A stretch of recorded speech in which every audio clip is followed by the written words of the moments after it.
I'm Kathryn Cook, Passion Party's Executive Director, and I want to talk a little bit about the G-spot. The G-spot's the big mystery of the female body. People are like, I read this article in Cosmo about the G-spot. My friends talk about these G-spot orgasms, but I've never had a G-spot orgasm. I'm pretty sure I don't have one. All women do actually have a G-spot. It can just be a little bit more difficult to find. If you were to insert 1 to 2 fingers into the vagina, curl them out towards the belly button, the G-spot's just about right there. It's about 1.5 inches to 3 inches up on the front wall of the vagina. And now if you take your tongue and feel the roof of your mouth, and now the insides of your cheeks, the roof of your mouth is what the G-spot feels like, and the insides of your cheeks are what the rest of the vagina feels like. Now, the G-spot can be kind of a finicky area because it is a spongy tissue that's attached to your bladder and your urethra.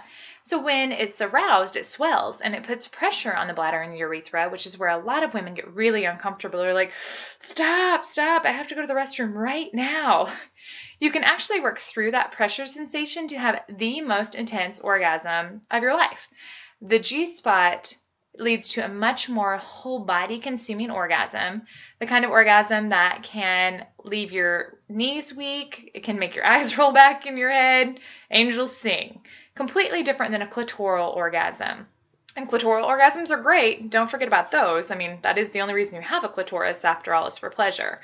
But G-spot orgasms, much more deeply rooted in the body, much more emotional, and again, just a lot more fulfilling on several levels. However, with that G-spot being attached to the urethra, a lot of women have trouble getting past that uncomfortable, I have to go to the bathroom sensation. So, if you remember that you're not going to wet the bed if you have a G-spot orgasm, like you literally cannot orgasm and urinate at the same time. Like it's actually physically impossible for that to happen. So knowing in your head that you can work through that uncomfortable pressure feeling to have the most intense orgasm of your life is half of your battle. Also, if you empty your bladder beforehand, that can make the pressure feeling not quite as intense. And knowing that patience is kind of the name of the game is the way to win. It can take up to 40 minutes of continual G-spot stimulation to have your first G-spot orgasm. 40 minutes. Who has that kind of time, right? That's why we have so many products that are designed to help with the G-spot, because it is just such a sensitive and experimental area for the most part. You just have to kind of figure out what works for you. We do have a positions book called Ride 'em Cowgirl that has an entire section of G-spot positions that you and a partner can try. So I would highly recommend that you get that book as a guideline. And then again, we have several other products, including our best-selling G-spot cream, several G-spot focused toys like the Lalo Ina, etc. So definitely keep an eye out for those. Now, something else I always like to cover about the G-spot is it's very common for a woman to ejaculate when she has a G-spot orgasm.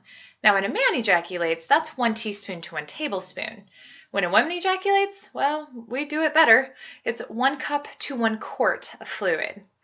Now, that's a big wet spot, so I just recommend that you are prepared and you either have a towel or a tarp handy.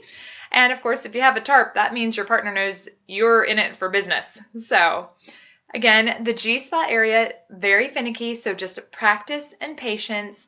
And keep in mind, by the way, that it's also about the size of a walnut. So it's an entire area to be stimulated, not just one little piece.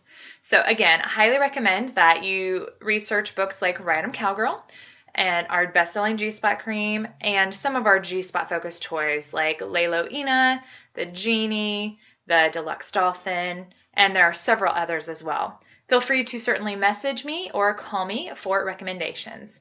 Again, I'm Kathryn Cook, Passion Party's Executive Director.